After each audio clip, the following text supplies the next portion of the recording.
Olha, se vocês tiverem assim, graças a Deus, né? Querer vir, não queria não, pelo lado humano, né? Mas Deus sabe o que faz, que eu tenho certeza que eu estou sendo mais ministrada do que ministrando, mais recebendo, né? Do que ministrando, tá, gente? Glória a Deus, Deus é bom demais da conta, tá? Ai, Senhor, aleluia, Jesus. Oh, maravilha de Deus. Vocês são espiritual demais, gente. Meu Deus. Acho que eu vou sair crente daqui, hein? Eu fico crente agora. Alguém negócio aqui para mim, por favor? Oh, Jesus. Aleluia. Quanta coisa, né? Muita coisa. Muito forte. Quando Deus trabalha assim, mexendo mesmo lá nas nossas estruturas. Mas é exatamente isso aí que vai trazer toda a transformação, porque está mexendo nos fundamentos. A transformação vem depois da transfundação. Deus tem que mexer nos fundamentos da nossa vida, nos alicerces, né? Porque desculpa de casa na areia é vento, sabia? E casa na rocha, casa na areia, passa tudo a mesma coisa. Tá lá, Jesus descreveu que as circunstâncias eram as mesmas. A diferença estava mesmo no alicerce, na base, na construção, no fundamento. Que maravilha que o Senhor, Ele trabalha na nossa estrutura dessa forma. Agora, nós profetizamos as bênçãos, nós confessamos pecados, mas eu senti um trem aqui no meu coração aqui.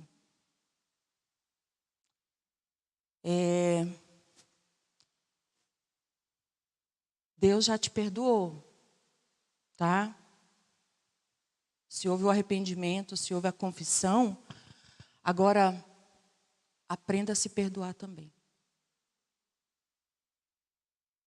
No meu processo, eu fui perdoada pelo Senhor, eu perdoei os meus agressores, os meus algozes. E eu levei muitos anos para conseguir me perdoar. É muito subjetivo isso. E tem algum pessoal que trabalha com cura, libertação, teologia, que eles falam que não existe auto-perdão, que isso é uma psicologização, terapeutização das coisas espirituais. Olha, eu vou respeitar qualquer linha de interpretação que os outros façam, tá? Mas estou falando de uma forma testemunhal. Na minha vida, a experiência. Só que eu demorei também para descobrir que eu não sabia me perdoar. Por quê? Porque fizeram comigo, eu por não ter Jesus, eu fiz muita coisa errada por causa do que fizeram comigo. Passei a falar uma linguagem de agressão, de dor, de raiva. Eu machuquei muita gente. Eu fiz coisas que eu me arrependo amargamente. Eu deturpei. Eu machuquei.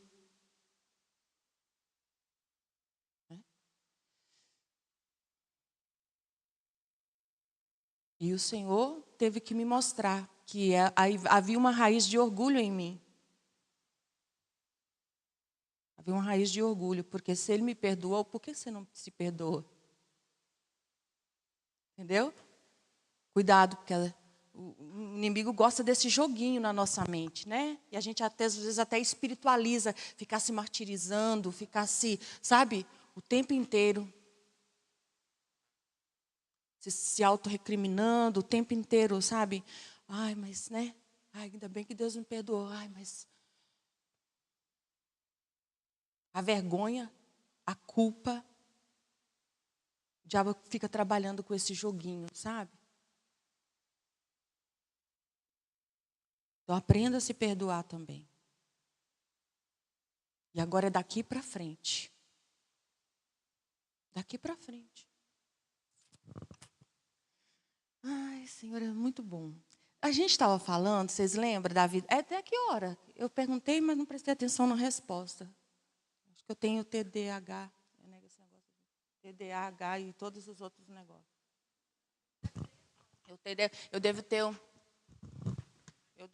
Eu devo ter um CID de todo tamanho, DSM-5. Mas eu tenho Jesus acima de tudo. Meio-dia, quer? Não, que hora que acaba?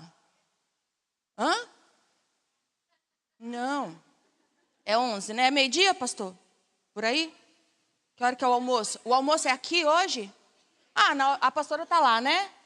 Acho que na hora que tiver engrenado lá, ela vai avisar. É? É isso? Ah, então tá, né? Então tá bom. Como eu não tenho muito juízo, é melhor vocês terem.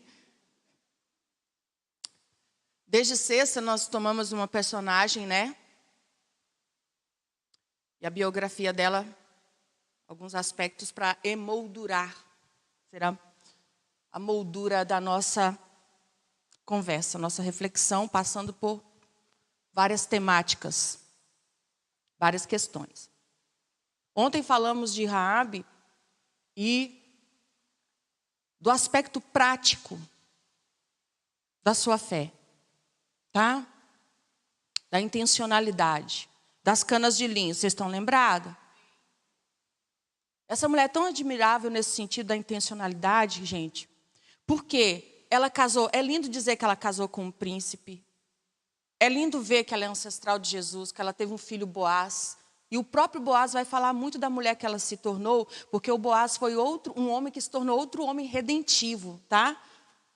Redimiu a história de Ruth, a vida de Ruth, e casou com uma mulher moabita, cuja, né, esse povo, havia uma palavra de uma maldição sobre esse povo, um juízo sobre esse povo, que não poderiam entrar na congregação do Senhor até a 10ª geração. Um amor que quebrou maldições, quebrou barreiras. E tudo isso para revelar o quê? É graça, gente. A Bíblia não é a história da redenção. Tudo ali é sobre a graça. Mas olha só, ele também teve esse amor. Como do pai dele, né? Conseguiu amar uma mulher estrangeira, uma mulher em condição de vulnerabilidade, uma mulher totalmente estigmatizada também, né? Maravilhoso, que família, né? Interessante ver essas histórias se tornando, misturando tudo ali no contexto bíblico e no contexto da história da redenção. E Deus trabalhando para nos trazer o nosso Salvador, passando por essas histórias. É lindo ver que ela casou, lindo ver a família que ela formou. Lindo ver como a cura geracional, que a gente pode usar muito essa história, né? Para falar de curas geracionais, já que a moabita, a Ruth, a origem delas é no incesto de Ló com suas filhas. Moabe significa filho de meu pai. Tudo isso é sobre redenção. Passando por um Boaz, que era filho de uma Raabe, de um Salmão. Casamento maravilhoso. Família, onde Deus está mostrando, revelando para a gente graça, cura, redenção, salvação, livramento, transformação, legado, frutificação. Bonito que casou com Salmão. Só que assim, ó, a Raabe casou com Salmão, mas o que ela era antes? Que a Bíblia insiste em deixar bem explícito ali, bem nítido ali, bem frio, estampado. Prostituta. O que ela vivia antes do casamento? Como ela vivenciava o sexo, a sua corporeidade, a sua sexualidade? Eu não sei. Isso aqui? É o quê? Isso, eu achei que porque eu já estou traumatizada com o VAR. Faz sinal para mim, eu já acho que estão falando que eu tenho que fazer algum trem. Tá, obrigada. Então, assim, não sabemos da infância, não sabemos da adolescência.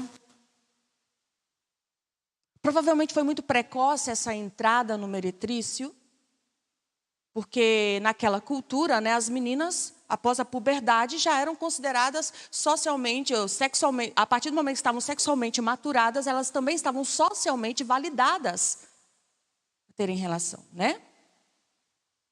A partir dos 14.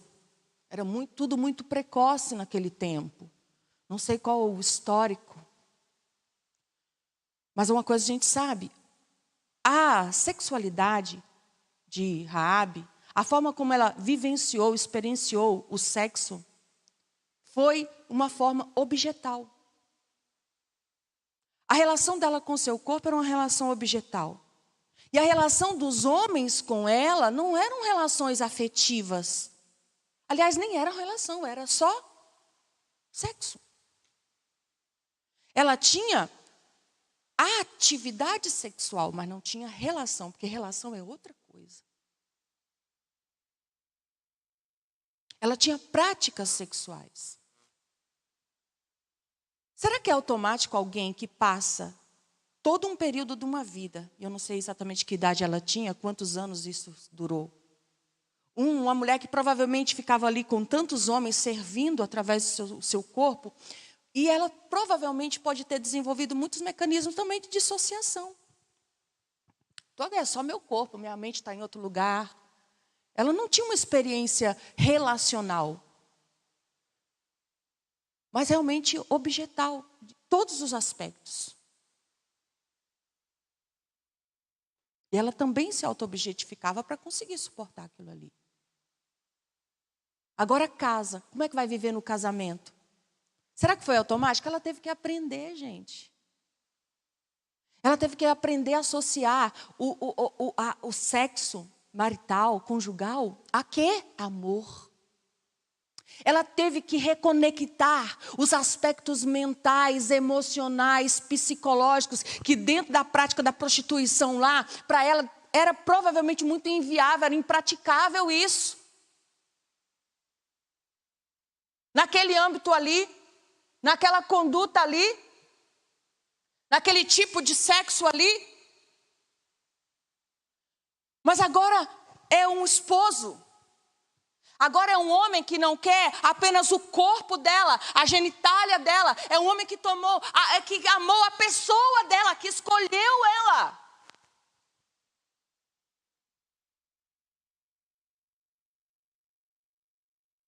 É claro que a Bíblia não vai trazer para nós nenhum detalhe sobre esse processo, mas nós sabemos o suficiente para entender que não é automático que essas coisas acontecem.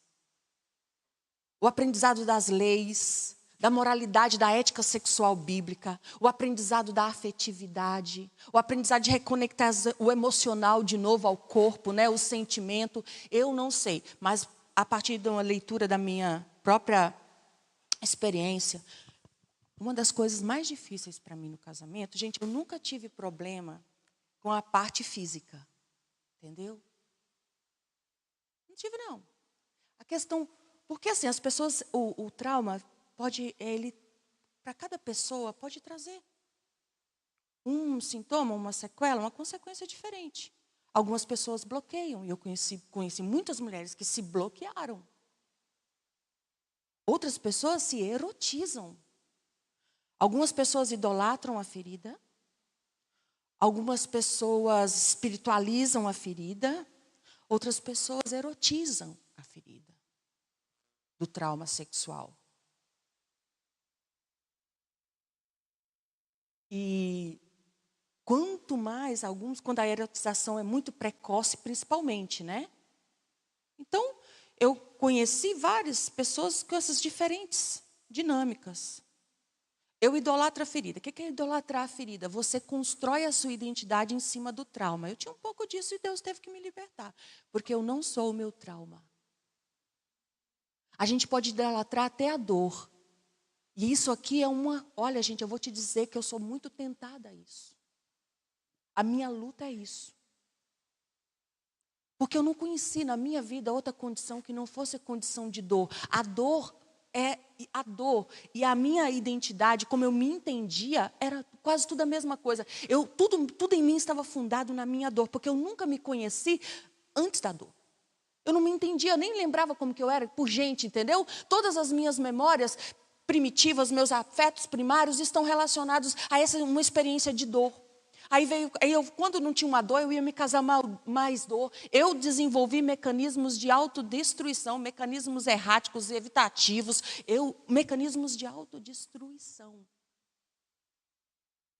Abuso de substâncias, comportamentos de risco, automutilação e tantos outros. Porque se eu já vivia a dor assim, eu era uma pereba, entendeu? Falante. Não era protestante, né? Tem o protestante, tem a pereba falante, mas tudo bem. Eu era uma pereba viva, assim, gente em forma de pereba.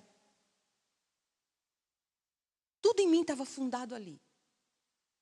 Meus modos de ser, de expressar, de sentir, tudo era vazão desse mundo, sabe? Desse sombrio dentro de mim. E quando não tinha uma dor, falava assim, não, parece que hoje até não estou com muita dor, não. Vou ali caçar uma ali. Vou ali caçar um jeito de me machucar mais. Sabia disso? Que a gente pode viciar na dor? Parece loucura para vocês? Não parece não, gente. É. Por quê? Não é a loucura no sentido, né? Que a gente acredita que a pessoa vai babar, né, gente? Vai babar Mas vai espumar a boca, vai rasgar dinheiro. Mas assim, queira ou não, não é normal, é um transtorno. Na vida da gente. Mas Deus cura todas essas coisas. Tem gente que idolatra a ferida, gente idolatra o trauma, porque fundou a identidade no trauma, fundou a identidade na vitimização, ou fundou a identidade na ferida. Trauma é o quê, gente? Trauma é uma palavra grega para ferida. Fundou a identidade na dor. Então, o Senhor vai nos conduzindo é o seguinte, até o processo em que você, ainda que tenha dor, mas você não pode ser a dor. Entendeu a diferença? Ter a ferida é uma coisa, ser a ferida é outra coisa.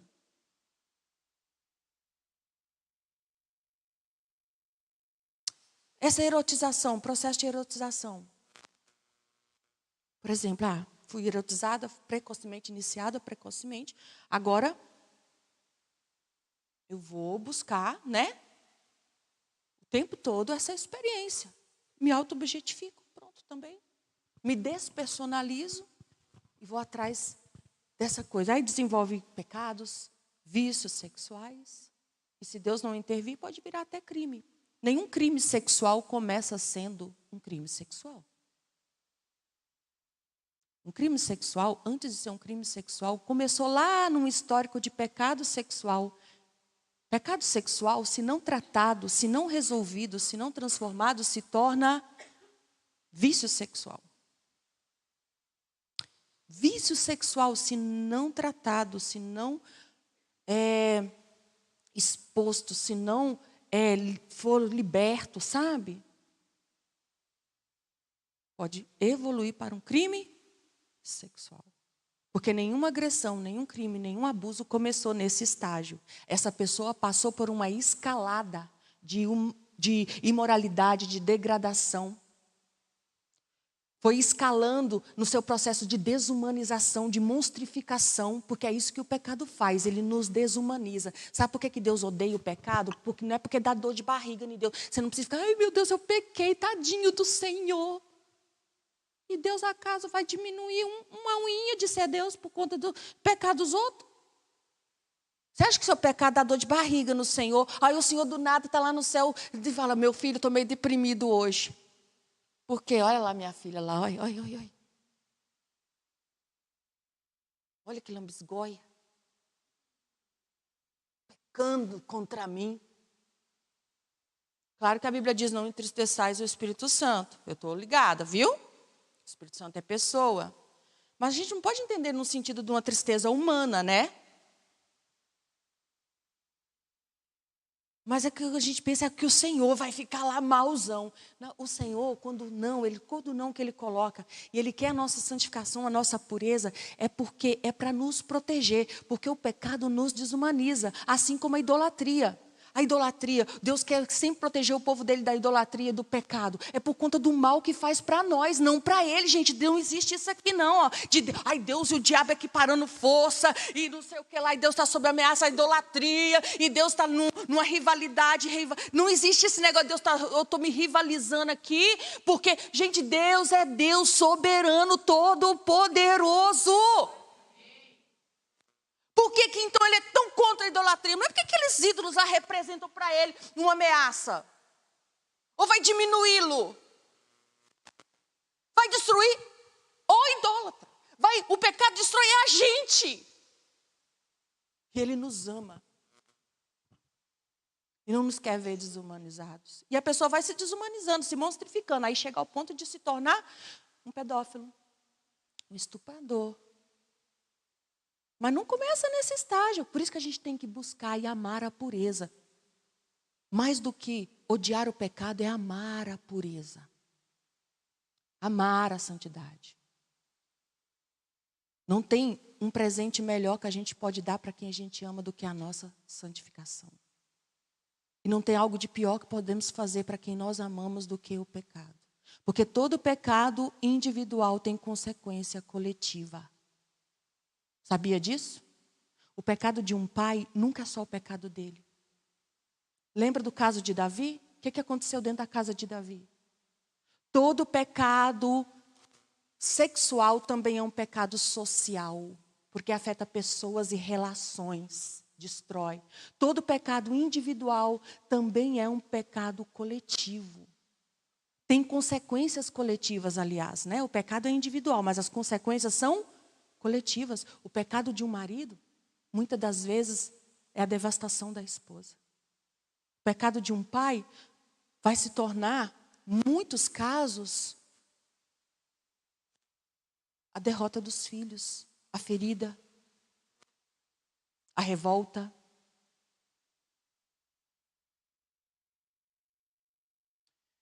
O pecado de uma mãe pode significar muitas dores, muitas feridas às suas filhas. O pecado de um pastor pode significar a desgraça de uma igreja. Não se fosse só ele, né? Um pastor pecou, agora vai para o inferno de desgraça. Não. Cai a árvore, cai muitos frutos, fere o pastor, muitas ovelhas. Então, assim, o pecado individual tem consequências coletivas. Nem todos têm a consciência. Porque aí, o que a gente faz? Eu pequei aqui, só eu peço perdão para Deus e... né? O perdão vem. Deus perdoa, havendo arrependimento. Mas a colheita é irreversível.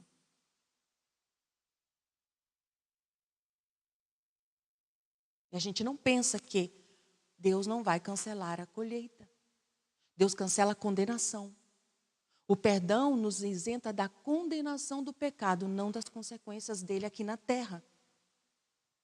Porque Deus perdoa, o pecado é que não perdoa, está entendendo?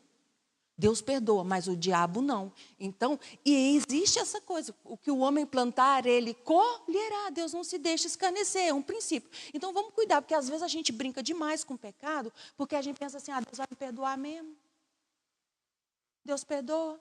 Eu também tenho essa tendência, todo mundo tem, o pecador tem. Uai. Mas a desgraceira que vive que vira.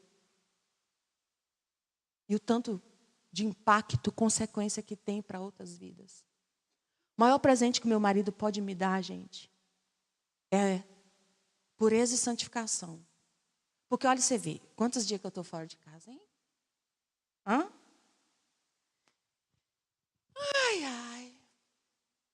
Você pensa, quantas mulheres mais bonitas que meu marido vê por dia no serviço dele? De balaio, né? É só fazer assim. E eu sei lá o que está passando no coração dele, quem sabe é o Senhor. Eu não confio nem na minha carne, nem na dele, nem na de ninguém, meu filho. Eu confio em Deus, no Espírito Santo. Então, assim, até o momento que eu acredito que tem integridade, né? Que tem temor ao Senhor. O maior presente que pode dar é a santidade, porque eu estou aqui. Se ele não tiver o temor do Senhor, irmão, ele vai para a pornografia, ele pode ir para fazer o que ele quiser lá, não estou lá. Mas se estiver fazendo, pode mandar um raio na cabeça dele, Senhor, mata ele lá agora, Senhor. Manda um raio, reparte ele no meio, Senhor.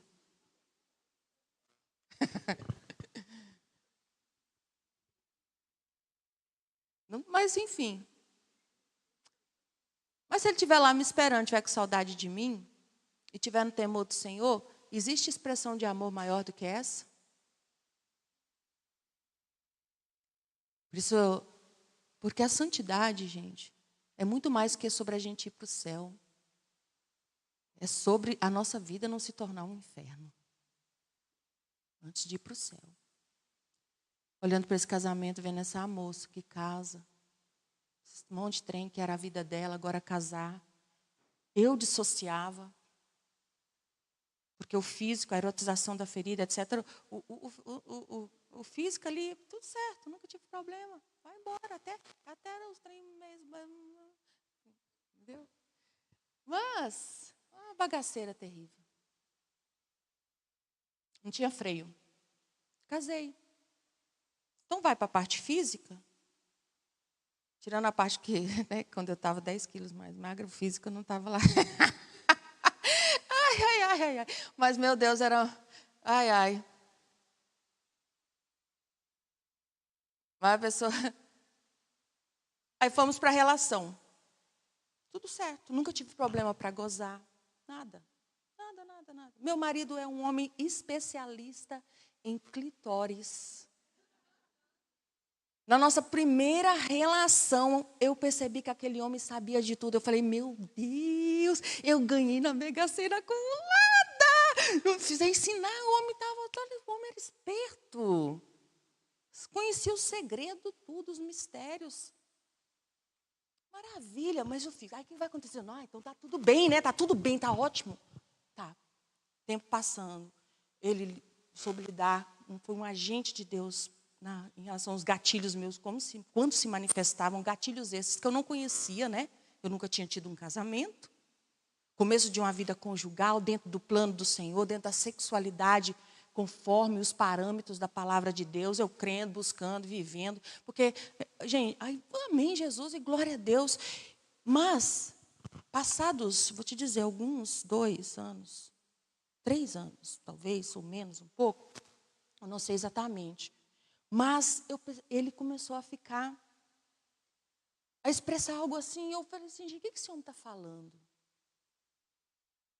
Porque às vezes tem esse estereótipo de que o homem também é só físico. Gente, vamos parar de trabalhar com sexismo e estereótipo na área de sexualidade? Como se a mulher que é só o emocional. Não, a mulher tem que gostar do físico também. Você não tem esse negócio de fazer amor ou fazer sexo. Faz os dois, porque sexo é espiritual, é mental, é emocional e é físico também. E o sexo bíblico é uma experiência integrativa. Não é o encontro de 2 genitais, é o encontro de 2 pessoas. E o nosso ser inteiro, integral. Não tem que separar essas dimensões. Porque, por um lado, pode a pessoa estar ali. O importante é que eu amo ele. Te amo, amor. E fica lá, vai. Liga a britadeira. Né? Te amo, eu gosto do carinho. Mas não gosto do...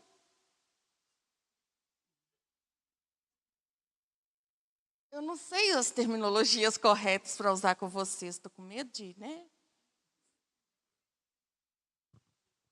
Tem que gostar, né? Tudo.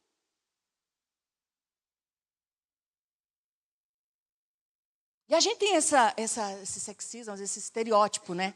A mulher gosta só do emocional. Então, tem mulher que gosta do homem. Chega para o homem e fala, homem, me chama de Google e vem fazer pesquisa em mim. Vou te chamar de Google, vou fazer pesquisa no C. Entendeu? Me joga na parede.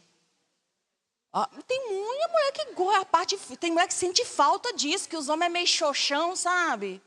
Que os homens xoxos acham que é só ligar. E gosta da pegada, gosta de uns negócios diferentes, né? Tem uns ânimos assim, tem umas adrenalina. Eu sou uma pessoa estranha, que a dopamina para mim tá ótima, a serotonina, a citocina, eu amo tudo isso daí. Mas eu sou chegada no adrenalina. É um perigo, gente...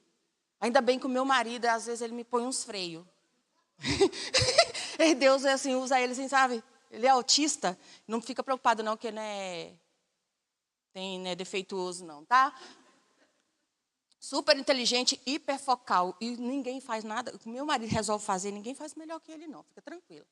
Mas, gente, ele é centradão, né? Metódico. E eu, caos. E às vezes quando ele me dá uma segurada, porque eu gosto de uma adrenalina. Eu gosto de todos os bagulhos, mas a adrenalina, às vezes, eu tenho que segurar um pouco com isso. Até porque não está pegando mais bem para a minha idade, um monte de coisa. Ai, meu Deus do céu, não está pegando bem, não, Senhor. Me liberta de mim mesmo, amado Pai. Aí outra fala, o homem não gosta do emocional. Será? Talvez ele nunca expresse, porque ninguém valida isso. E tem essa narrativa de que homem não quer isso, não precisa disso, para que vai expressar? Ninguém fala, está falando para ele. E às vezes até vai esconder se tiver, ou então ele mesmo vai invalidar. Porque tipo assim, nada a ver, isso não é coisa de homem. Pode acontecer isso, porque não é autorizado, não é ensinado, nunca foi educado para isso. E às vezes o púlpito também deseduca. Que nem eu estava conversando com a irmã aqui ontem, que tem uma frase aí que fala que o homem precisa de barriga cheia e saco vazio. Então isso não é homem, isso é bicho. Não fala essas coisas mais não. Eu falei para ela, irmã, vamos combinar um negócio? Eu entendo que a brincadeira e tal, o sentido da coisa. Toda vez que a gente faz isso, mas depois a gente reclama dos nossos maridos serem brucutu. A gente reclama de ser ogro, reclama de ser uns animal, uns jumento, uns cavalão. Mas a gente mesmo não está falando. Homem precisa. Quando um ministrante fala, homem é simples, me mostra qual homem que é simples. A mulher é complicada, o homem é mais simplão. O homem é simples? Qual homem vocês estão falando? Porque nenhum ser humano é simples. Está entendendo como é que é? Tem algum ser humano que é simples? Muito menos esses sacapanta desses maridos. Simples. Simples para quê? Como é que vai entender a criatura que vai no mercado buscar 3 coisas e esquece 2?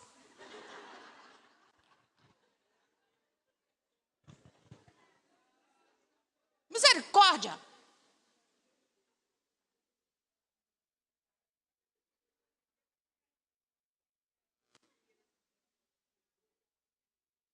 Cuidemos com isso.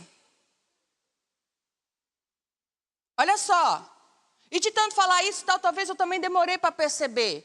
Eu lá com meus processos, meus construtos, mas o meu esposo, ele sempre foi um homem que ele me ensinou coisa. Deus usou ele para me ensinar o seguinte, que não é só desgenitalizar o sexo,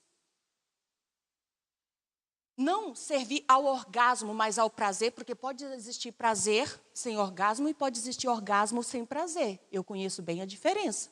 Você pode acabar de ter um orgasmo astronômico e chorar.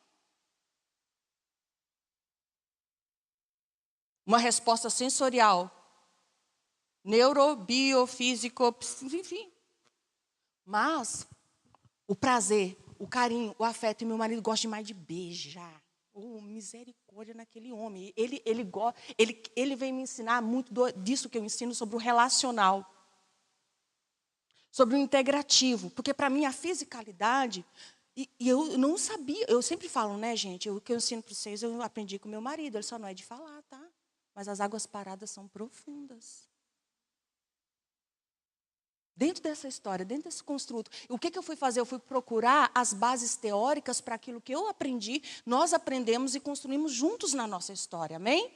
E eu também disposta ali a aprender. E ele, um excelente professor, e outras coisas eu ensinei também, né? Muita coisa também.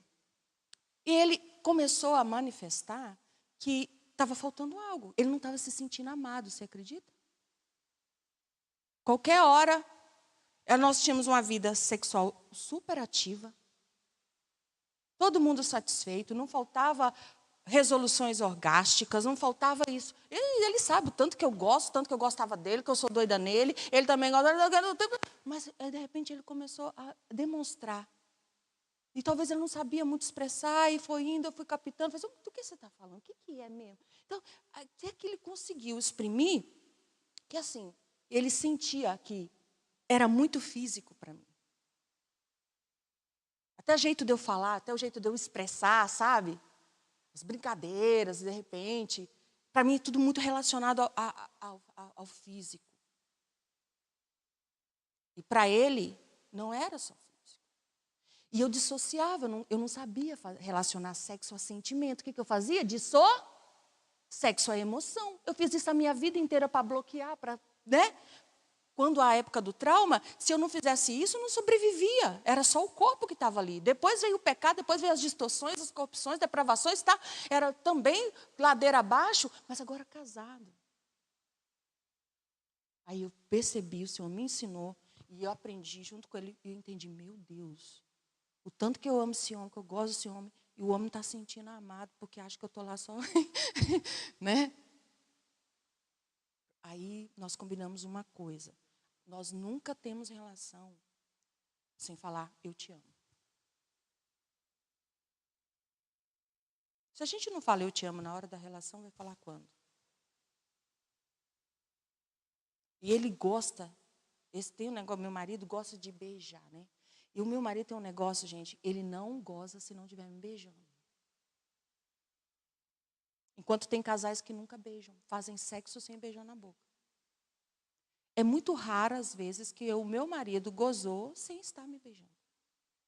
Ele faz de tudo a posição, geralmente, que favorece. E tem umas posições que não favorecem. Eu falo, homem, você vai quebrar meu pescoço, desgraçado.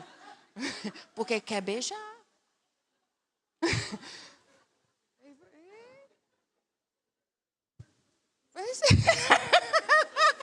Gente, rapadura é doce. Rapadura é doce, é romântica, é lindo. É lindo, mas tem umas posições que é bem difícil. Haja pescoço, assim. Mas não adianta.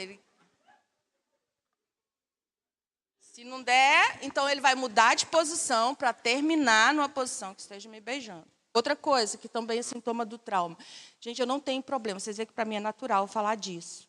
Tá? Não tem problemas com práticas, posições, lugares. Mas pelo trauma, eu tenho um bloqueio em mim. Eu não consigo. A área da sexualidade é muito ampla. O que é normal para um, comum para um, tranquilo, para o outro pode ser o problema. Tá? O que você acha que tem uma grande dificuldade, outra pessoa, isso para mim é tão difícil, e para o outro é tipo, tranquilo. Né? Para isso, para mim é normalzinho, é basiquinho. E para o outro ser um grande obstáculo. Então a gente não pode trabalhar com padrões, tem que ver história, tem que ver histórico de cada um. Eu não consigo ter relações com meu esposo por cima de mim. Tenho facilidade com um monte de outras coisas. Agora, é muito raro a gente conseguir fazer a posição que o pessoal chama do quê? Do papai e mamãe, né? Por quê? Porque me remete diretamente à pior fase da minha vida. E o que acontece, né? Lá em casa, às vezes, quando eu estou bem, é muito episódico isso, muito raro, tá? Às vezes acontece 2 vezes no ano, às vezes 1 vez no ano, quando muito 3 vezes no ano. Eu consigo ter relação com meu esposo e deixo ele ficar na posição por cima de mim. Não fica preocupada não pensando, tadinho dele, porque tem um monte, tá, gente? Repertório, a gente tem repertório, tá? Mas, e também nem precisa de tanto repertório, porque tem umas basiquinhas que às vezes é o melhor que tem também. É palhaçada, né? Não precisa de tanto incremento. Tem o dia do incremento, mas um feijãozinho com arroz está ótimo. 10 minutos a gente faz um estrago. Né? Vamos realizar, deixar a coisa bem no real aqui, tá? Mas o básico, e eu sei que deve ser muito bom para ele, né? Nessa posição, ainda mais ele que gosta dessa beijação toda, né? Mas, aí quando eu consigo, e quando eu é que sinto dentro de mim que aquele dia, nossa, Deus, parece que estou dando um presente.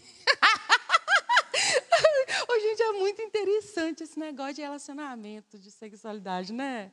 Olha o universo maravilhoso, coisa que Deus deu, para a gente tem que aprender mesmo. Oi, amor. Obrigado, tá? Aí eu falo com ele, né, expresso o movimento de uma forma que ele perceba, para se virar para ver. Ele sempre tem um cuidado. Você tem certeza? Né, quando eu sinalizo para ele que ele pode tomar essa posição, ele para.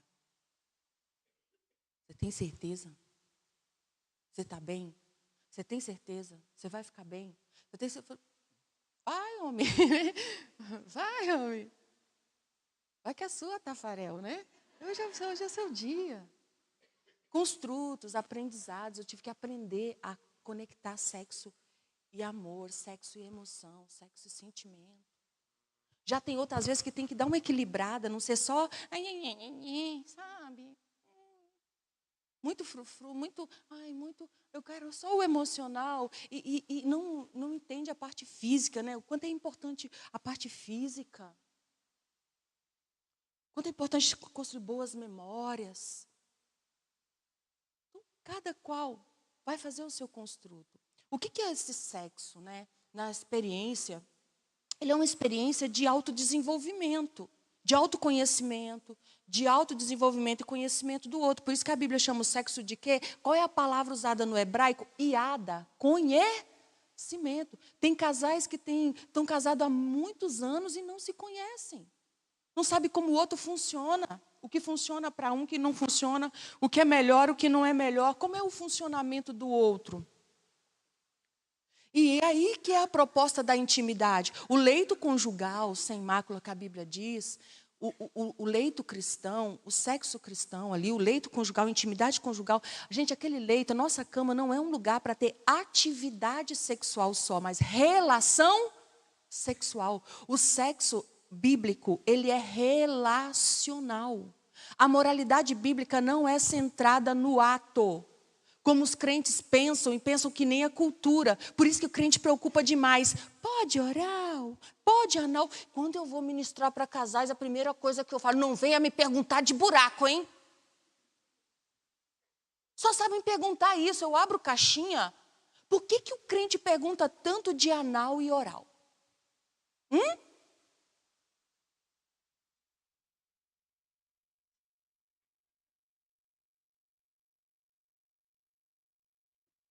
Paz do Senhor, pastor. Deus abençoe. O senhor está aí, né? Acho que a pastora está chamando lá. Não, pode ficar aí, pastor. Não tem problema, não. Por quê? Olha só. Nós não vivemos ainda uma ética bíblica. Nós nem sabemos o que é um sexo bíblico. Por que existe tanto essa pergunta do pode, não pode? Porque nós ainda temos um ideário, o nosso imaginário sobre sexo também é objetal. Nós temos mais relações objetais do que relações no sentido da palavra. Nós pensamos em sexo no sentido, pode isso, pode aquilo, por quê? Que regra. Se a pessoa está perguntando, pode anal, pode oral, ou pode isso, o que a pessoa que está perguntando isso está pressupondo? Que se ela colocar no buraco certo, se existir um buraco certo, se existir uma prática, um roteiro, isso aqui pode, isso aqui não pode, pega aqui, aquilo ali não pega, enfia aqui, lá você não enfia não. Vocês, né, enfiar não é palavrão não, né, gente? Aí, porque se eu enfiar no buraco certo, se eu usar o buraco certo, vai ser santo. E aí que está o nosso problema, nós não entendemos nada. Porque o sexo pode ser com penetração vaginal, papai e mamãe, e ser um sexo objetal, um sexo imoral, um sexo desleal, infiel, porque pode estar com um corpo na cama e um harém na cabeça. O sexo pode ser um sexo de penetração vaginal, posição papai e mamãe, e ser abusivo. Pode ser uma masturbação terceirizada, porque enquanto está estocando ali no corpo da esposa para ter uma ejaculação, está pensando nas imagens da pornografia, em outros corpos, em outros estímulos, não está ali com aquele corpo, não está ali com aquela pessoa, não está amando, não está se doando, não está servindo, nem a mente está ali, o coração não está ali. Só é um encontro de genitais. E para mim, sexo genitalizado é estupro. Se é só genitalidade, é estupro. Por que a gente preocupa tanto em perguntar sobre isso? Porque a gente acha o seguinte, se existir o buraco, se eu colocar no buraco certo e for a posição certa, vai ser santo, vai? E quantas mulheres que eu atendo que tem o sexo ali, vaginal, tranquilinho, com a posição tranquilinho, um ladinho ali, mas ela diz, eu só consigo gozar, pastora, eu não consigo, se eu estiver pensando no meu marido, eu não consigo, eu faço conta que eu não estou ali. Eu tenho que voltar lá na minha pré-adolescência, onde eu assistia pornografia. Eu via imagens de mulheres, aquilo me impactou muito, me influenciou muito, me traumatizou muito cedo, só que essas imagens não saem de mim. E para eu ter um orgasmo, eu tenho que voltar lá naquelas memórias, lá naquelas imagens, aquelas imagens de mulheres se relacionando. É a única coisa que me faz sentir um clímax, que me faz realmente sentir na hora um tesão, que é o gatilho para o meu orgasmo, que é o disparador para o meu orgasmo. Senão eu não consigo, parece que o corpo não vai. Aí como eu estou tensa, eu tenho que ir lá e eu não tenho coragem de falar isso com o meu esposo. Não é só homem que passa. Mas diz ela que com 5 anos foi iniciada na pornografia. Adultos mostravam, sabia que isso também é abuso? Mostravam sexo lésbico para a menina. E era o começo da formação dela, está entendendo? Foi uma inscrição psíquica muito forte. E eu trabalhei com ela no sentido, assim, tanto do lado espiritual, alguns exercícios, coisas que eu também vivi, que o Espírito Santo me ensinou para superar, tá? Para apagar, para trazer, para viver o sexo ali. De espírito, alma e corpo. Graças a Deus, eu nunca transei com meu marido pensando em outra coisa mesmo. Nunca. Eu nunca precisei acessar nenhuma memória, nenhuma imagem. Graças a Deus, quando a gente está ali na cama, é nós dois. Pelo menos da minha parte, eu posso te afirmar isso. Eu e meu esposo. Eu nunca fui para a cama com o meu corpo para ficar com o meu esposo e minha cabeça em outro lugar. Meu pensamento em outro lugar. Meu sentimento em outro lugar. Mas muita gente. Acontece isso. Então, porque está numa posição que é legítima, lícita, de acordo com o ideário religioso, é santo? Isso se torna um sexo santo? Quantas mulheres são estupradas pelo marido? Sexo vaginal. Então, se eu estou pensando assim, é claro, eu não estou aqui autorizando ninguém a fazer outras coisas, amém? Mas só quero te mostrar que a lógica bíblica é a lógica relacional. Como está a mente? Como está o coração? Você está ali para amar? Porque quando eu faço sexo com meu esposo, não é só porque eu quero sexo com meu esposo, eu quero ele. Isso que eu aprendi. Porque antes, eu sempre gostei de sexo, eu queria sexo. Sabe o que Deus me ensinou? Investir no sexo para amar meu esposo e não investir no meu esposo para amar o sexo. Conseguem perceber a diferença? Tem pessoa que até investe, e a igreja ensina isso. Quantas gerações ensinaram para os homens? Irmão, se você quer algo com a sua mulher, começa de manhã. Nossa, parece, né? E o povo acha que isso aí está estourando a boca do balão. Sabe o que a gente está ensinando? Mais do mesmo e mais problema. Por quê? Porque em vez de ensinar os maridos a falarem, ter responsabilidade afetiva, nutrição emocional, uma nutrição contínua, né? De cuidado, de afeto, de ternura, de carinho, de toques não sexuais, de parceria, de conversa, sabe? De amizade mesmo, de relação mesmo. O que é ensinado? A irmã, mulher que nem um fogão a lenha, você tem que começar cedo, viu? Aí o que o cara aprende? Só no dia que ele quer que manda uma mensagem ou faz um agradinho. No começo funciona, porque para quem não fazia nada, né? Porque eu sei que tem mulher aqui que o homem não faz nada. Que se ele fizesse, pelo menos lavasse uma louça no dia para você, já ia ser a preliminar das preliminares. Porque é isso que é preliminar. Preliminar é trocar uma fralda, dar banho no menino, né? É ir no mercado comprar os trem, fazer uma janta pra gente. Isso é muito bom, gente. Isso deixa a gente lubrificadíssima.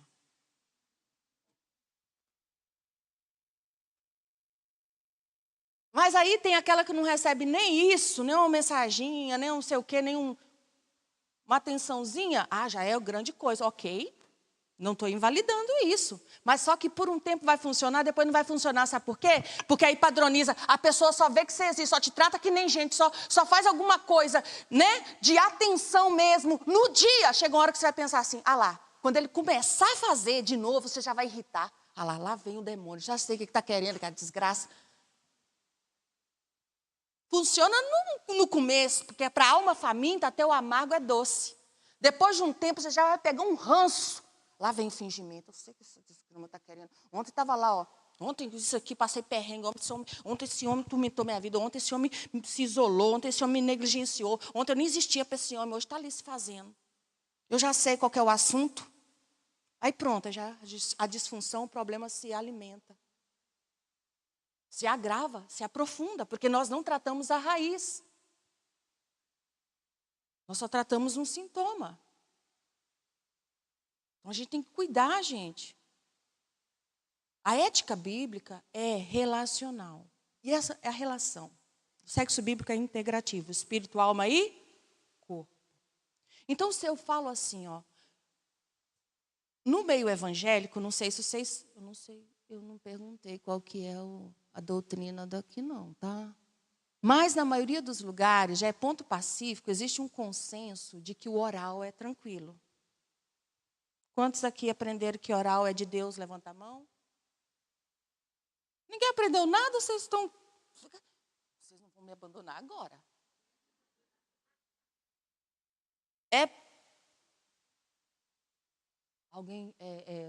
Tem lugar que eles falam que não, que dói. Enfim. Mas assim, se você for ver, vamos falar para a teologia, porque eu não sei a visão, quem passado. Pastor, oral de Deus. Oral está na Bíblia? O pastor falou que não sabe.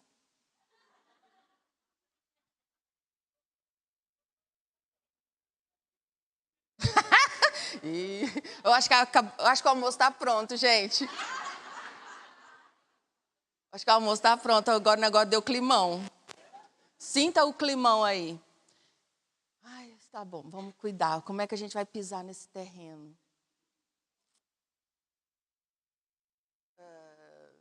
Tá. É? Uhum. Então, obrigada. Obrigada, amor. Então, assim, ó, ponto pacífico, Danoninho. Não é beijinho, é danoninho sem colher. Comer danoninho sem colher. Tá? Beijinho. Beijinho não dá conta da tarefa. Inclusive, compra um danoninho, dá para os maridos, fala, come aí, desgraçado. A bandeja inteira você vai pegar a benção. Sem, sabe, dá uma treinada. Exercício. A prática ajuda. Então tá. Mas em termos de interpretativos, não existe muita polêmica. A maioria dos teólogos, pastores, ministrantes, educadores sexuais concordam que o sexo oral não é biblicamente vetado, tá? Não é pecaminoso. À luz de Cantares, né?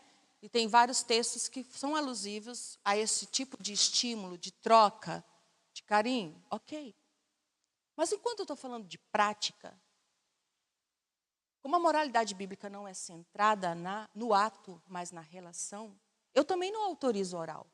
Meu papel não é dizer pode ou não pode fazer o oral. Sabia disso?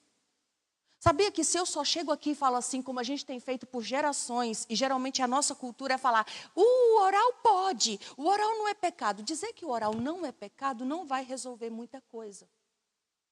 O que resolve é conhecer e educar as relações, saber do que nós estamos tratando. Porque é muito mais profundo.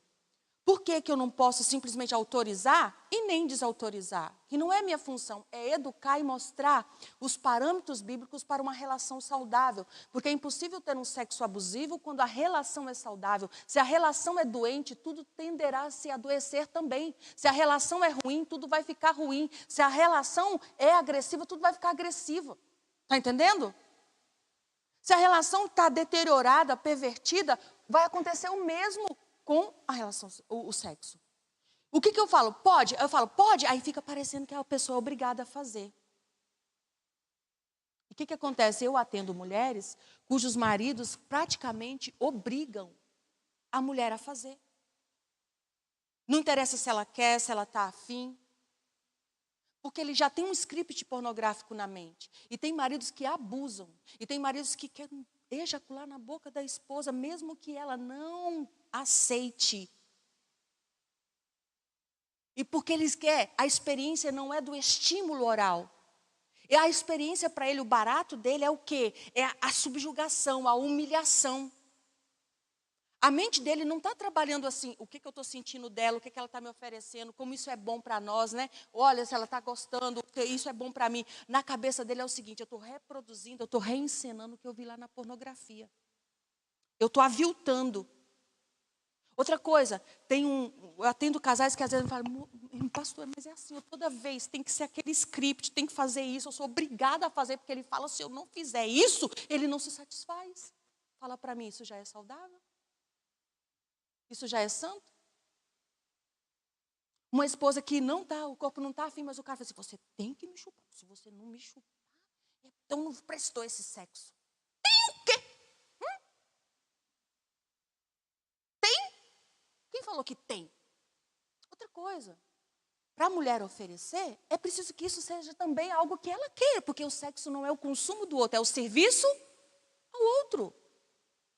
Eu vou querer oferecer prazer, eu vou sentir prazer no prazer do meu esposo. Nada de mal com isso, amém?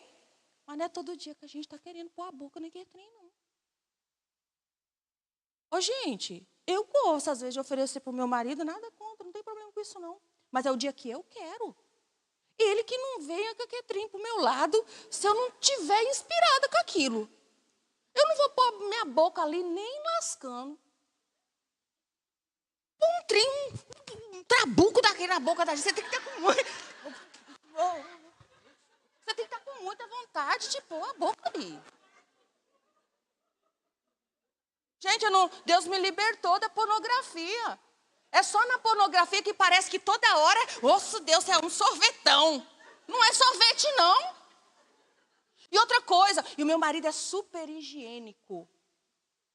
Super higiênico. Eu tenho uma saúde íntima maravilhosa. Eu só tive candidíase em quase 20 anos de casamento uma vez.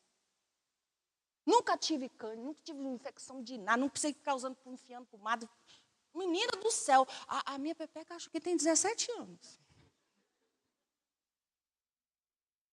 Tem explicação. Meu marido é higiênico, mas tem maridos que não se higienizam direito, de tal forma que no Brasil são cerca de 1000 amputações de pênis por ano, porque os homens não se higienizam, não lavam direito. Agora eu não sei de que marido a gente está falando, eu vou saber é da irmã. E aí, irmã? Às vezes você anima? Às vezes eu animo, então, bom, né? Então você está animado, o trem vai que vai, né? É, porque é bom ver os maridos da gente doidão, né? É bom. Mas assim, às vezes a irmã vai falar, mas ele, meu Deus, não... Tem uns queijos polenguinho lá. Requeijão, né? Ah, tá. Então, assim, eu falar que pode. Não é. Ó, gente, vamos entender. Não é sobre pode e não pode. Tem coisas que é sobre quem pode e quem não pode. É sobre relacionamento e não regulamento, regulação. Por quê? É quem pode e quem não pode. Aí o cara está lá, não se higieniza direito, fala, mas você é obrigado? Você tem que fazer, uai. Não é pecado. A Bíblia fala que o corpo da mulher do marido, e já fica usando versículo, entendeu? Gente, tem que estar muito... O dia que eu estou para o crime... aí é o dia que eu estou para o crime. O dia que eu estou para o crime, aí vamos que vamos. Mas meu marido, eu louvo a Deus o seguinte, vai ter gente aqui que pode nem acreditar. Direito que você tem. Mas meu marido nunca exigiu. Nunca teve uma transa nossa que ele falou assim, agora faz isso aqui para mim. Quando acontece, gente, a gente nunca sabe o que vai fazer. Porque o sexo pornificado tem script. A gente começa assim, depois chupa aqui, depois faz assim, depois rola para lá, depois vira a posição para lá. A pornografia trouxe isso para nós. Nós não aprendemos nem a ouvir o nosso corpo. A gente começa, depois que começa, e beija, e esfrega, e um no outro, e outro no um, e mão naquilo, aquilo na mão, sabe? Aí a gente vai entendendo o caminho. Não tem um script, não tem um roteiro, tem que fazer isso para ser bom, ou chegar, ou terminar daquele jeito, começar daquele jeito, não. E tem dia que o trem vai para uns caminhos. E eu falei, Senhor da glória, nós estamos em perigo. Outro dia, uma coisa bem mais calma e mesmo assim um prazer maravilhoso. Sabe? Aquele sexo de ladinho assim, não tem? Com posição colher. No frio curitibano funciona ótimo, porque é o único jeito de você ficar direitinho debaixo do edredom, gente. Às vezes está lá 2 graus, 1 grau. O homem quer fazer estripulia e fala assim, homem, eu estou morrendo de frio, meu filho. Outro dia eu falo, não vou tirar tudo as roupas, não. Vou tirar até aqui, eu vou subir aqui, ó, porque tá frio demais. Ai, homem. Eu não tiro a meia nem pelados e de meia, entendeu? Eu não tiro. Agora, o dia que tá bom o clima, dá para fazer umas estripulias, umas peripécias, né? Mas não é todo dia. E deixou de ser bom por conta disso, gente. Porque quando tá de ladinho ali, é muito bom que o braço dele já fica disponível para toda ali a administração, né? Esse script, tá, oral, anal. Pode ou não pode? A questão não é pode ou não pode. Tem mulheres que não querem receber. E tem maridos que gostam de oferecer. E tem maridos que só querem receber e não gostam de oferecer. Tem maridos que gostam. Gente, tem marido que gosta da coisa. Sabia? É uma maravilha. Se o marido gosta da bencinha, da vitória, você tem que agradecer a Deus, gente. Está faltando no mundo o homem que gosta mesmo, tá?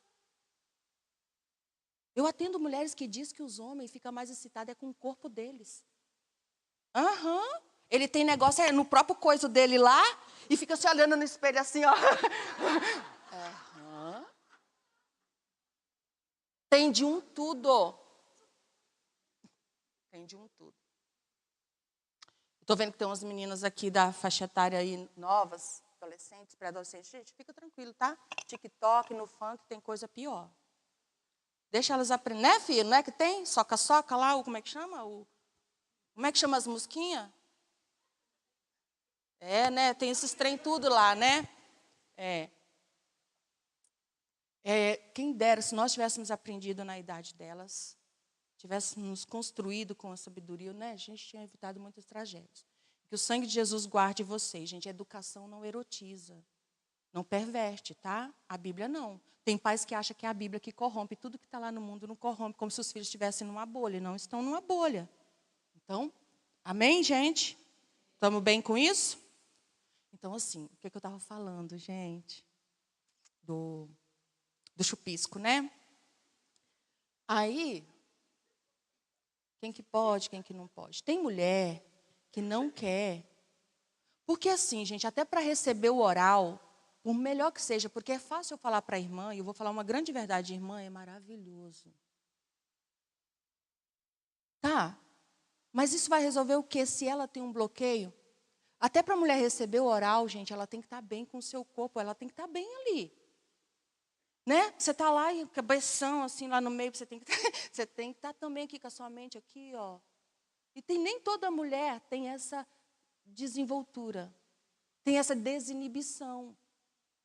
Tem mulheres que são inibidas, tem mulheres que estão preocupadas aqui com a cor da sua vulva.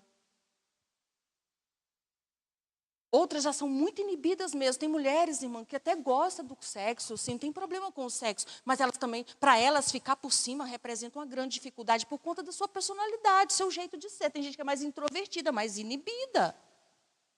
Então, o sexo bíblico ele não é performático. A gente não pode se pautar por performance. Qualidade não tem a ver com performance, amém? Mas se essa mulher tem um bloqueio, um traço assim, o que eu vou entender? O que te impede? É a insegurança? É a inibição e tal. Mas se esse marido gosta muito mesmo, e a Bíblia fala que esse sexo é doação, é serviço ao outro, tem que ter reciprocidade, né? Você acha que dá para vencer um pouco esse bloqueio, para você dar essa alegria para o seu marido? E tem esposas que viram uma chavinha e pensam, realmente, né? É tão bom para ele, se ele gosta tanto, por que eu vou privar ele disso? E às vezes, quando eu ofereço ao esposo, eu estou pensando o quê? Vou dar prazer, é bom para ele, dá prazer para ele, e eu quero que ele saiba que eu estou querendo também, porque o dia que eu não estou querendo, não vai rolar. E ele também, eu nunca obrigo meu esposo, fala, você tem que fazer isso para eu gozar, como eu já ouvi irmã. Vem irmã e pergunta para mim, pastora, como é que eu só gozo com sexo oral, como é que eu faço no dia da menstruação? Resolve só falar que o oral é pecado? Olha o que existe nessa relação, uma dinâmica muito estranha. A gente está menstruada. Eu acho que assim, essa pergunta nem deveria existir.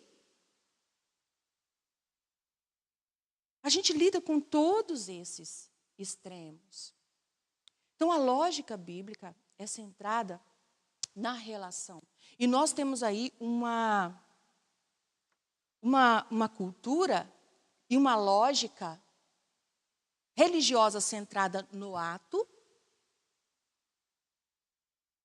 não na relação. Porque o Senhor não quer que esteja ali só o corpo, amém? É para conhecer. É uma experiência integrativa de espírito, alma e corpo. E é todo o corpo, tá? Porque quando o povo vai ler lá na Bíblia, lá, o corpo da esposa pertence ao marido, né?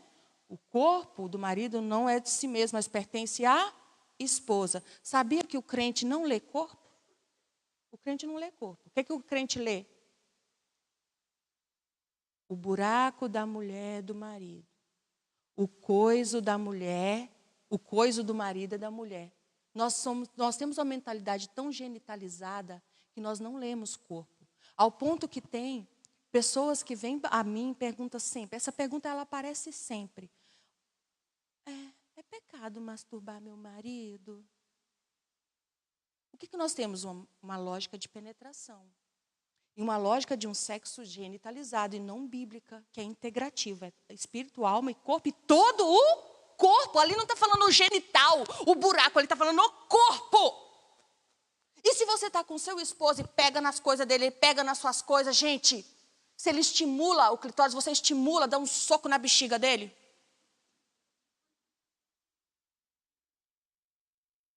A mão é o quê? A mão está onde?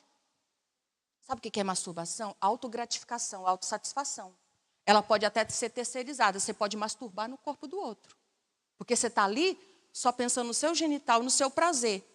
Masturbação é autogratificação. Quando é o toque, quando é o estímulo manual do clitóris, quando é o estímulo manual do pênis, isso não é masturbação, isso é relação. A partir do beijo, nós temos que acabar com o conceito de preliminar. Eu odeio esse conceito de preliminar. Por que existe o conceito de preliminar? Meu marido não faz preliminar. Não.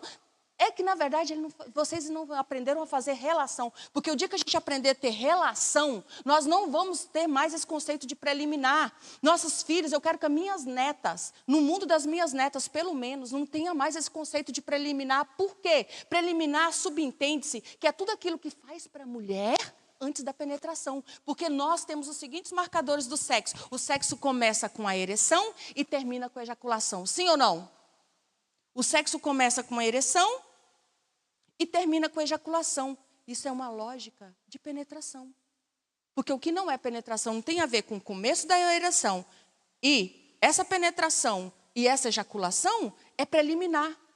O que é feito antes de me penetrar é preliminar. O que é feito antes da penetração ou depois da ejaculação é relação, irmã. Isso não é preliminar, não. A partir do momento que um olhou para o outro e falou, vamos brincar de mosquito, já é relação. Cheirou, beijou, abraçou, já é relação. Que negócio preliminar? Fica fazendo que tem que fazer um script, é um favor que está fazendo para mim. Já é relação. Antes da penetração, já é relação. Ejaculou, ai, acabou a relação. Meu marido acabou primeiro que eu, que não sei o que. Agora como é que faz? Meu marido acaba muito rápido. Ué, porque você ejaculou, por que acabou a relação? Porque a gente só tem uma lógica de penetração e não de relação. Marido ejaculou, gozou, tá? Por que acabou? Se você não foi, ele fala assim, meu filho, continua o trabalho. Eu fico lá. Às vezes meu marido sempre gosta que eu goze primeiro, sabe por quê? Depois que ele goza, ele tem uma catalepsia, parece que ele fica troncho. A mão dele, às vezes, a mão não funciona direito, assim. Sabia que eu vi na ciência que isso é tal de catalepsia mesmo? Perda de movimentos, perda momentânea de movimentos. Quando o trem é muito forte, chega a ficar...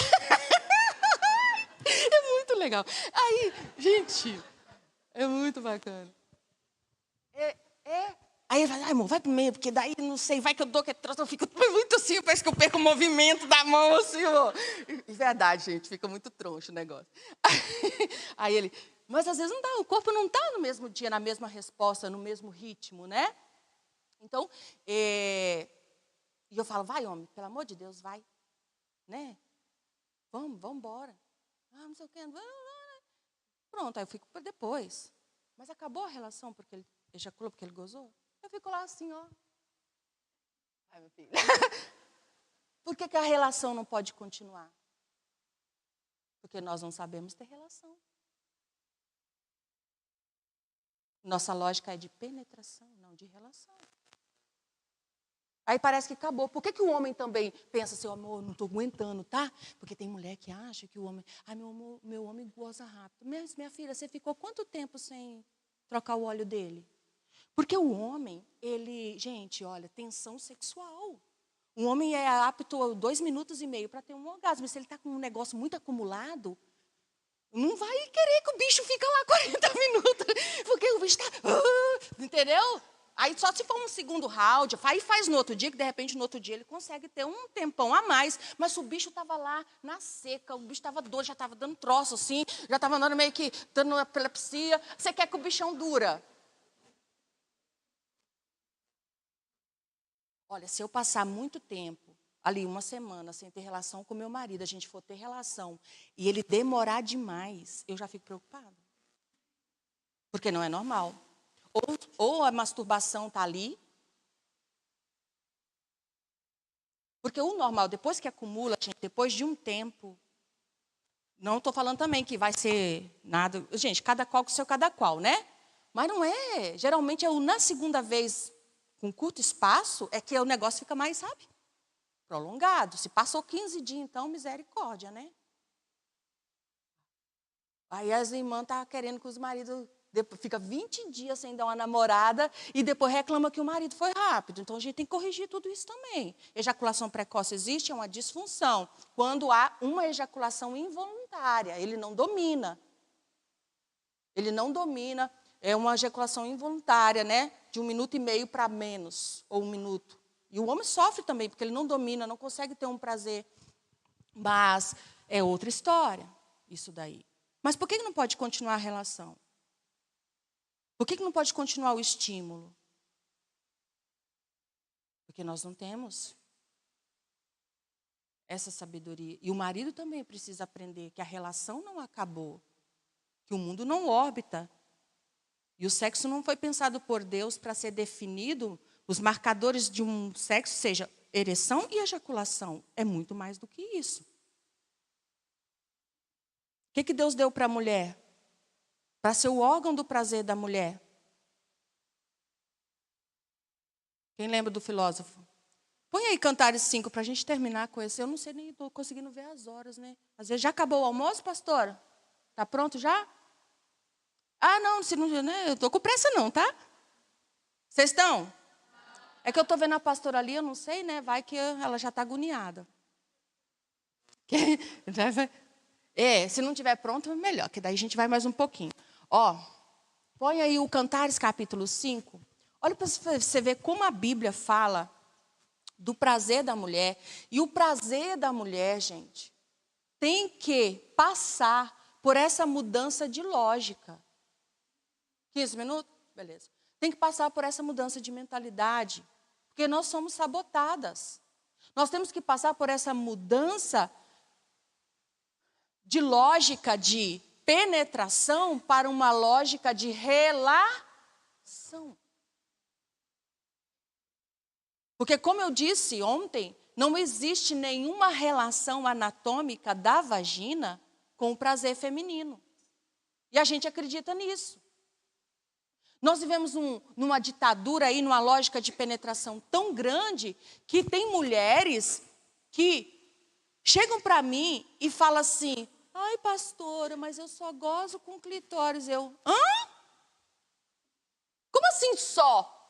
Deus nos deu esse órgão do prazer com 8.000 terminações nervosas e nós fomos convencidas de que ter um orgasmo pelo estímulo direto do clitóris é uma disfunção, foi patologizado ou é um orgasmo inferior. Sendo que, gente, não existe orgasmo com penetração. Termo errado. Não existe orgasmo com penetração. Ah, mas eu gosto. Ok, não duvido não, filha. Mas tem a ver com o estímulo indireto do clitóris, mesmo que foi através da penetração. Então, o termo correto, se você goza, tem o prazer durante a penetração, é porque o seu clitóris, de alguma forma, foi estimulado. Então, o termo correto é orgasmo durante a penetração. Amém? Não existe com a penetração. A resposta sexual feminina foi citada na Bíblia. A resolução orgástica, o prazer feminino na Bíblia, há 3.000 anos atrás. Sabe quanto que o clitóris, por essa lógica de penetração, por essa coisa de genital, o brasileiro é muito genitalizado, e o sexo do mundo, o sexo do pecaminoso, ele é totalmente genitalizado também. Então, a palavra de Deus vai nos trazer essa maravilha de ensinamento. Há 3.000 anos atrás já se falava. E é condizente com tudo que a ciência mais atual tem ensinado. Deixa eu falar, você sabe quando que o homem pisou na lua? Olha como o mundo sabota o corpo da mulher e o prazer da mulher. O homem pisou na lua em 1969, tá? Pisou na lua. O homem inventou a internet meados ali de 1983 a 86. A internet foi inventada aí. Sabe quando que o clitóris foi realmente descoberto?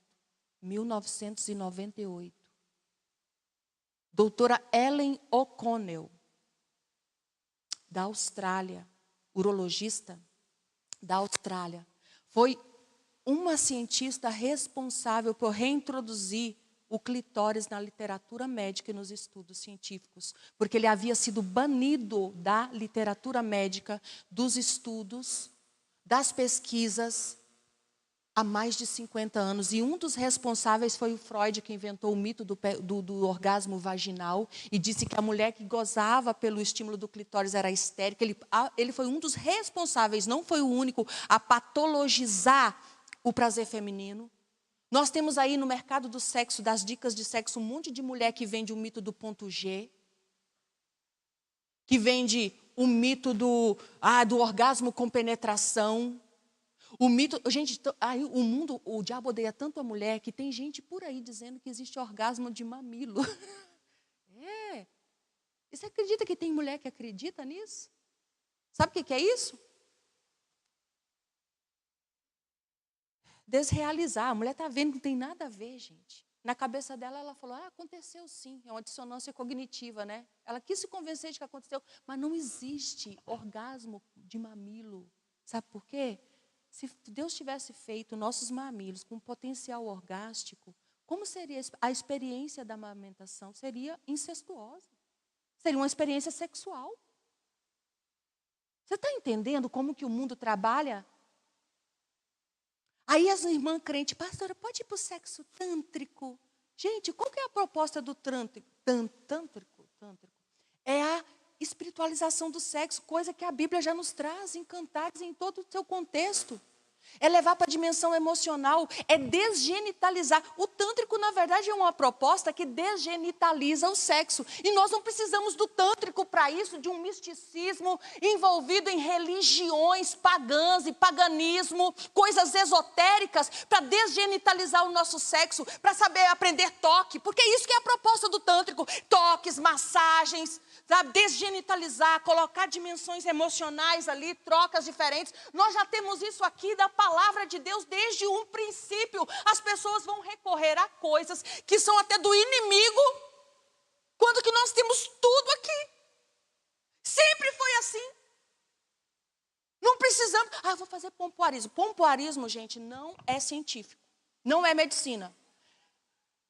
Fisioterapia pélvica, você vai aprender a treinar o seu assoalho pélvico, fortalecê-lo, e tem os músculos ali que afetam diretamente no prazer. Eu tenho um assoalho pélvico maravilhoso, nunca fiz esse pompoarismo, mas eu vi um monte de crente correndo atrás do pompoarismo, porque eles prometem que você vai aprender a fazer movimento assim, movimento assado, vai gozar com penetração. Olha como as pessoas estão correndo atrás disso.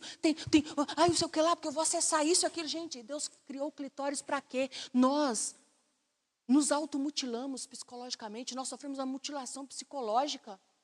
Deus nos deu e nós estamos fazendo de tudo para invisibilizar, nós estamos fazendo de tudo para inutilizar, para invalidar e caçando tudo quanto é tipo de outros recursos, tudo quanto é tipo de outras invenções, quando o que Deus nos deu está ali, deu para simplificar, deu para satisfação. E a gente invalida e vai caçar tanta outra coisa. Ó, fisioterapia pélvica, aí estamos falando de medicina, tá? Pompoarismo, sabe onde que é a origem do pompoarismo? Na exploração e escravidão sexual de mulheres que faziam shows cuspindo dardos, bolas, fazendo apresentações em casas de exploração e escravidão sexual.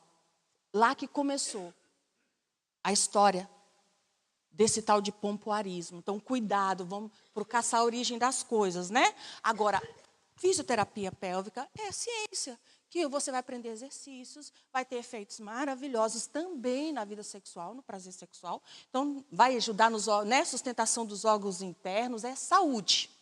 Aí nós estamos falando de medicina. Nós não vamos para a área de esoterismo, tá, gente? Nem pornificar o nosso sexo, nem caçar performances, que nada tem a ver com a palavra de Deus. Então, o clitóris, essa doutora reintroduziu ele para o estudo. Sabia que só em 2009 saiu um molde 3D do clitóris? Quem aqui já viu um molde do clitóris? Algumas viram. Você tem que caçar lá no Google. Clitóris em 3D. O clitóris tem quase 11 centímetros. Cerca de 10 centímetros. Só 5%, gente. Aquele botãozinho que está ali é 5% de todo o nosso clitóris, que parece um Y. Passa aqui, ó, contornando o canal vaginal, chegando até o períneo. Chegando até o períneo, perto do ânus, envolvendo, passando. Por que às vezes você pode ter um orgasmo durante a penetração, sentir as irradiações orgásticas e musculares lá dentro? Porque é a parte interna do clitóris que foi ativada. Amém? Porque é ponto G, porque eu senti um trem que vem lá de dentro e não sei o que lá. Claro! Se 95% do clitóris é interno, e se nós aprendemos como estimulá-lo também por completo, mas se não houver esse estímulo da parte interna totalmente, o Senhor colocou ali, ó, abriu a perna, é autoexplicativo que Deus sabe que o homem é tonto. Por que Deus colocou o clitóris dessa forma estratégica, gente? Por que Deus não fez o ponto G? Deus fez o ponto C, que abriu a perna, está ali. Tcharam! É autoexplicativo. Se Deus tivesse criado um tal de ponto G, que ninguém sabe onde que está, que é um trem misterioso de achar, eu não ia crer em Deus, não. Fala assim, que palhaçada de Deus é esse, que faz um tal de ponto G, que nem eu sei, consigo achar o troço. Deus sabe que homem, nós estaríamos lascados. Deus sabe que homem não acha margarina na geladeira. Nosso prazer depender de um certo lugar indeterminado, que é igual caviar, nunca vi nem comi, só ouvi falar. Aí você vai, o homem depender do homem achar, o homem não achar meia na gaveta. Deus fez sua criatura, conhece que o homem tem, né? Essa coisa do detalhismo ali, está ali, ó, autoexplicativo. O ponto C, não tem erro. Agora, o que vem há 3.000 anos atrás, a Bíblia vai dizer, né?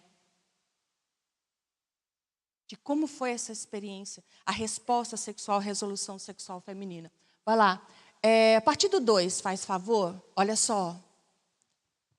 Para nós concluirmos aqui. Está muito ruim, gente, esse negócio? Essa conversa? Não é muito novidade para muita gente, né? Mas a gente tem que saber o que é o parâmetro bíblico, viu? Olha só como a Bíblia é linda.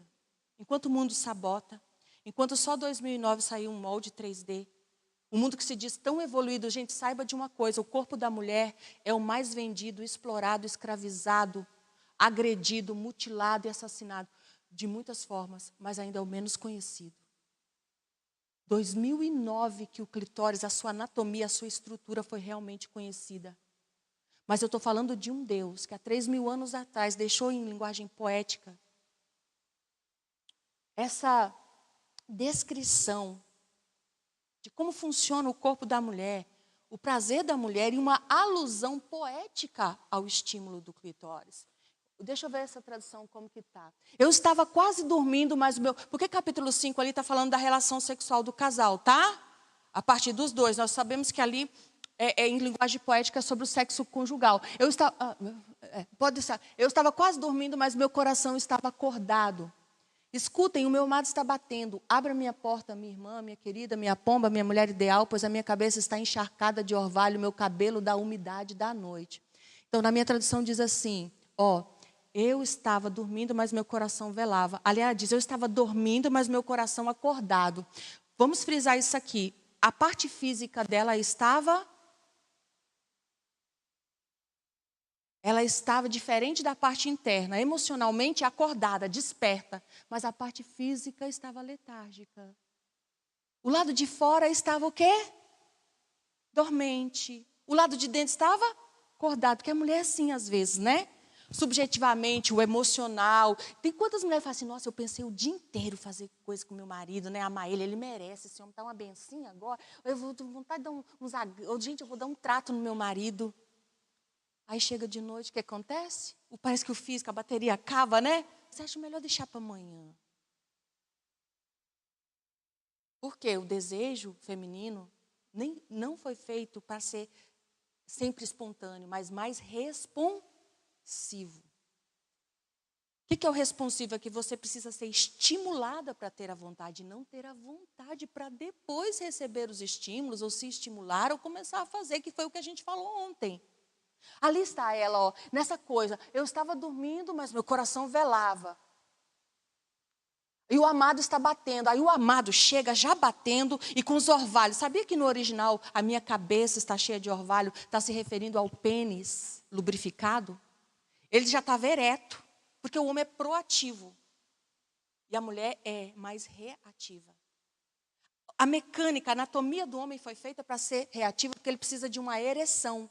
Do que fala o pênis? Fala de responsabilidade. Deus fez o homem para ser responsável. A ereção fala de iniciativa, investidura, objetividade, projeção. Do que fala nossos órgãos sexuais que são internos? Qual é a metáfora? Receptividade, responsividade, que a mulher é reativa. O homem foi feito para ser responsável, proativo, mais objetivo. A mulher responsiva. Mas reativa e subjetiva. Até a nossa própria estrutura anatômica, fisiológica, está falando sobre tudo isso, sobre a nossa constituição. E o nosso jeito de funcionar também tem muito a ver com isso, sim ou não? Então esse cara já está lá com a sua ereção e tal, e o orvalho. Você sabe aquela lubrificaçãozinha, aquela melequinha que sai ali na cabecinha do pênis? Antes da ejaculação, enquanto o marido está ali meio, né, está no ânimo. Então, esse orvalho está falando que ele já está lubrificado, ele já está ereto. Passa. Já tirei a túnica. Terei que vestir de novo? Já lavei os pés. Terei que sujá-los de novo? Resposta sexual feminina, que é um pouco mais lenta. Não é porque a mulher é fogão a lenha. Vamos parar de usar esses termos. Isso já deu também. Tá? Olha, já tirei. Ela está hesitante. Por que a mulher tem uma resposta sexual um pouco mais lenta? É uma questão hidráulica. A mulher precisa de quase 1 litro de sangue para irrigar o assoalho pélvico.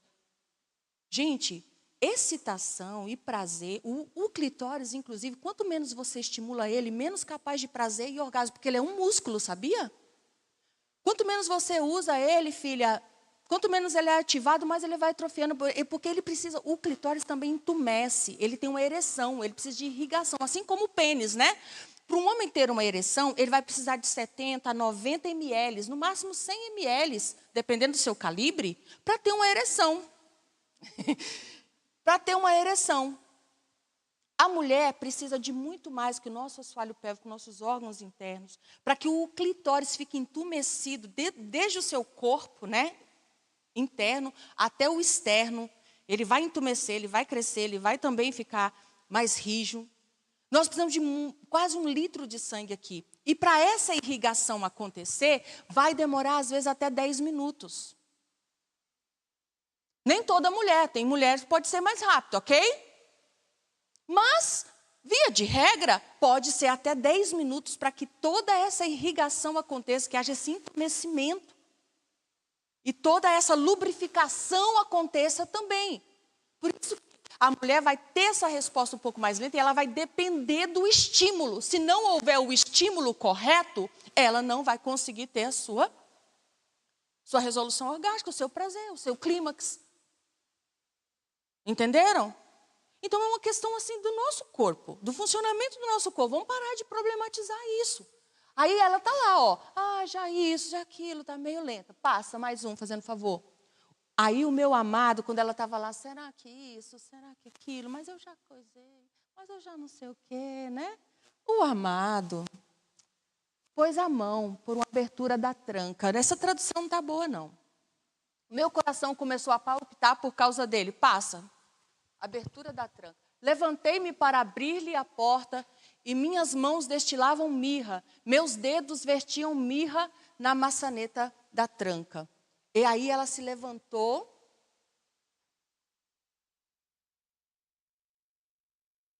Não, o outro, volta. Levantei-me para abrir-lhe a porta, minhas mãos destilavam mirra, meus dedos vestiam mirra na maçaneta da tranca. É que mudou a tradução aí. Volta mais um, fazendo favor, o 4. Depois que ele colocou a mão pela abertura da tranca, o que aconteceu? Meu coração começou a palpitar por causa dele. Tá, essa tradução tá horrível. Gente, quanto mais nova a tradução, mais longe do original, tá? A Bíblia tem algumas traduções que são arcaicas, a gente não gosta, mas fica muito mais longe do sentido. Quanto mais moderna é a tradução, mais longe fica do sentido original do texto. Vou dar essa dica para vocês. Mas é o seguinte, ela disse, olha, eu estava lá tremendo, hesitando, não sei como diz na sua Bíblia. A minha é a versão contemporânea, não é tão antiga, mas também não é tão moderna. Vai dizer o seguinte, até que o meu marido, meu amado, pôs a mão pela fenda da porta. Você sabia que clitóris significa fechadura, né? Fenda.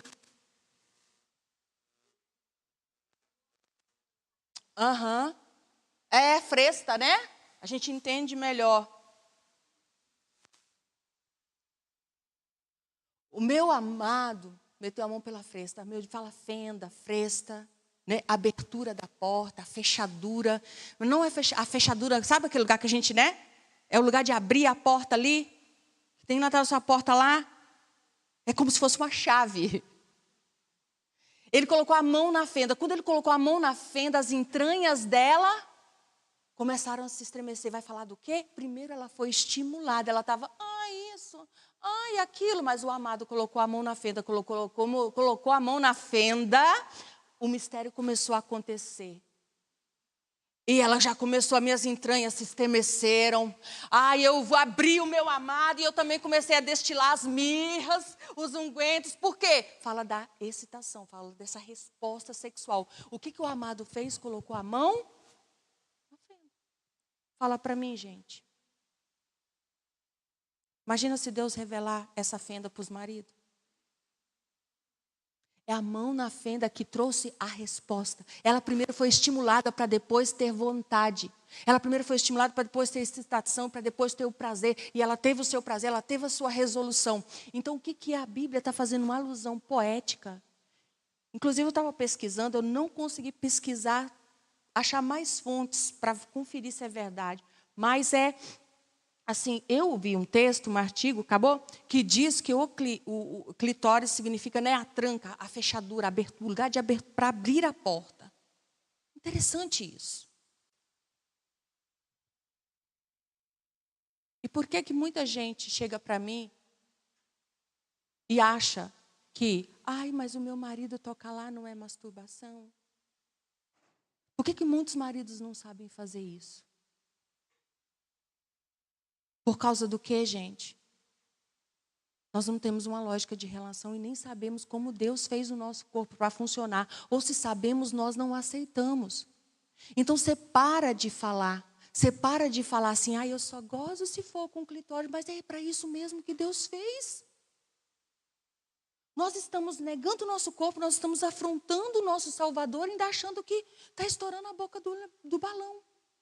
Um dia eu fui ministrar em um lugar, um pastor falou para mim, eu estava ensinando, falou assim, vamos abrir um ministério de casal, vai se chamar Mão na Fenda. É disso que precisamos. Mas quer dizer que pode? Pode. Se Deus não quisesse que a gente pegasse nas coisas, a gente ia ser que nem Tiranossauro Rex, assim, ó. Não dá para pegar. Agora, para isso acontecer, o que tem que mudar na sua relação com o seu corpo? O que tem que mudar cognitivamente, suas crenças, seus pensamentos? Você está pensando errado, você vai fazer errado. Porque, mas o meu marido, que se leva 10 minutos, sabe o que eu ensino para os maridos? Que uma hora a gente vai ter que falar com os maridos. Não, o marido chega lá, liga a britadeira, quando ele está quase tendo um ataque epilético, ele fala, o clitóris. Não vai acontecer nunca, tem que ser uns 10 minutos.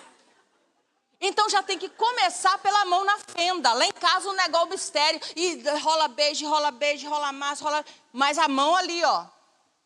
Porque até para gozar durante a penetração, tem posições, gente, que dá para um encaixe ali, que tem um atrito da pubis, né? Um atrito indireto da haste ali, do pé ali, do pênis, que dá... Você pode até gozar, mas até para você gozar, né, em alguma posição que dá esse atrito, você tem que estar corretamente estimulada antes. Por que Deus fez o clitóris? Para simplificar para a mulher, para simplificar para o homem. Porque também não depende do tamanho dele, não depende da posição. Quantas pessoas não têm condições de qualificar? Poucas posições permitem o atrito indireto. Mas não depende da posição, não depende da performance, não depende do tamanho. Porque para gozar durante a penetração também vai depender do calibre, vai depender da grossura e vai depender se ele está com a ereção completa. Vai depender se não tem barriga, porque se o marido já tiver uma pancinha, o encaixe ali já vai ficar meio que, né? O clitóris é manifestação, O clitóris é manifestação do amor de Deus para a mulher e para o homem também.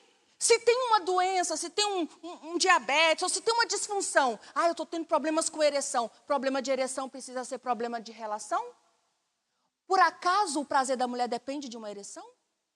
Isso é para Deus também dizer para o homem que a relação não depende do seu pênis, é do seu coração.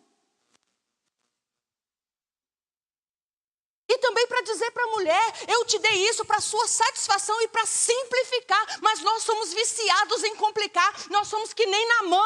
Naamã chegou lá, viajou não sei quantos quilômetros, foi diante do profeta, o profeta nem foi ver ele, falou assim, vai lá e mergulha 7 vezes. O Naamã ficou revoltado e falou assim, é só isso? Eu achei que ele ia fazer assim, que ele ia fazer assado, que ele ia coisa e tal, porque eu vim de lá, porque eu sou fulano. Aí um dos servos dele, sensato, graças a Deus sempre tem alguém sensato, falou assim, poxa, mas se ele tivesse pedido para fazer uma coisa tão difícil, se tivesse pedido isso, aquilo, você não faria? Pois é, né, porque eu sou um generalzão, né? Se tivesse mandado eu ir lá e pegar 2 leões pela barba, eu pegava para ser curado. Mas ele só te pediu para ir lá no rio. Mergulhar 7 vezes. Às vezes nós somos que nem Naamã. Nós queremos do nosso jeito. Nós queremos complicar, nós queremos soluções mirabolantes, fórmulas, técnicas. Quando, na verdade, o que precisa é o seguinte, resolva aqui sua mente, resolva aqui seu coração, entendeu? Deixe o seu corpo funcionar como Deus o fez, o criou para funcionar. Aceite que é assim. E amém. Que maravilha. Vamos clitorizar as mulheres e vamos clitorizar os maridos. No sentido assim, gente, que nós temos que ter também essa cura na nossa vida. A gente abrir a boca e falar, clitóris. Meu marido é o rei do clitóris. Mancha tudo, sabe tudo. É a alegria da minha vida, é a razão da minha libido. Razão da minha... Por que a gente não tem? Aí quando a pessoa vai dizer, eu só gozo com clitóris. Não sei o quê, como se fosse algo inferior. Tira isso da sua cabeça. Eu nunca gozei com meu marido, porque eu só gozo se ele estimular o meu clitóris ou eu estimular durante a relação. Assim, você estava querendo mais o quê? Porque você acha que não for ali, lógica de penetração, não temos uma lógica de relação. Vamos ficar de pé que vocês vão almoçar.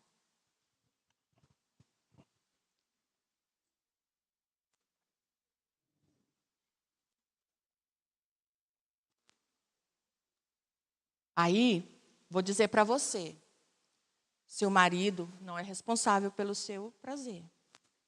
Ele tem que servir. Ele tem que estimular. Mas se você não se autorizar, minha irmã, ninguém dá orgasmo para ninguém, tá? Orgasmo é que nem sorriso. Eu não fiz ninguém rir aqui. Tem hora que um riu e o outro já fez assim. As pessoas riem de formas diferentes, momentos diferentes, por falas diferentes. Por quê? O riso, eu não fiz você rir. Alguma fala extraiu o que está dentro de você. Foi você que fez isso, é autoral. O riso, ele é intrínseco, não é extrínseco. Por quê? Se você riu de determinada fala em determinado momento, isso diz do seu estado de espírito. Isso diz da forma como você lê a vida, como você enxerga isso. Isso diz da forma que tocou aqui na sua alma, sua emoção, seu estado de humor. Sim ou não? Porque ao mesmo tempo que um ri, se a pessoa não estiver num estado de espírito bom, ela pode até se sentir ofendida por aquilo que para o outro foi um gracejo. Entendeu? Como que é o orgasmo? A mesma coisa. O marido pode oferecer o estímulo. Ele precisa fazer isso. Mas como que vai lá estar a sua mente? Vai estar pensando, meu Deus, o lanche do Júnior amanhã para a escola. Ai, meu Deus, olha isso, meu corpo. Não vai acontecer. E não adianta colocar a culpa nos maridos. É preciso estar ali de espírito, alma e corpo. Claro que ele também precisa, né? Fazer a parte dele, porque é isso. É troca, é correspondência, é mutualidade, gente. É relação integral. Mas aqui, ó, não é o marido que dá o orgasmo. O marido extrai. Algo que o nosso corpo, né? Nós precisamos também autorizar o nosso corpo para esse prazer. Que o Senhor nos ajude, né? E que nós possamos ajudar as novas gerações. Para muitas de nós, nossa caminhada até aqui foi bastante acidentada, né? Mas que Deus nos use como educadoras. Toda mulher cristã, quanto mais velha fica, mais responsabilidade com a palavra tem. Você acha que não tem um chamado para o ministério ou para a palavra, mas você tem. A Bíblia diz que as mais velhas devem ensinar as mais novas a amarem seus maridos e serem boas donas de casa. Eu vejo as irmãs ficando mais velhas e se recolhendo, ou se encolhendo, ou se omitindo. Ah, mas eu não sei, não é mais meu tempo, não existe isso. A Bíblia diz que nós temos uma missão intergeracional. Se as que ficam mais velhas, nunca é tarde para aprender. Se nós mais velhas não aprendermos correto, vamos continuar ensinando errado. Ou se nós aprendermos e não entendermos que não é só sobre nós, mas que nós precisamos ajudar outros, pessoas que vão pedir conselhos, pessoas que também aprenderam errado, Deus está contando contigo. Põe a mão no seu coração. Que o Senhor nos levante para o discipulado de Tito 2. Que cada mulher aqui seja discipuladora de Tito 2, que o Senhor diz que nós seremos mestras do bem. Mestras do bem. Para restaurar, para fortalecer vidas, para sarar relacionamentos, para abençoar lares, para abençoar vidas em nome de Jesus. Levante tuas filhas, continue usando tuas filhas e que todas elas sejam instrumentalizadas pelo Espírito Santo como mestras do bem para as novas gerações. Em nome de Jesus. Amém.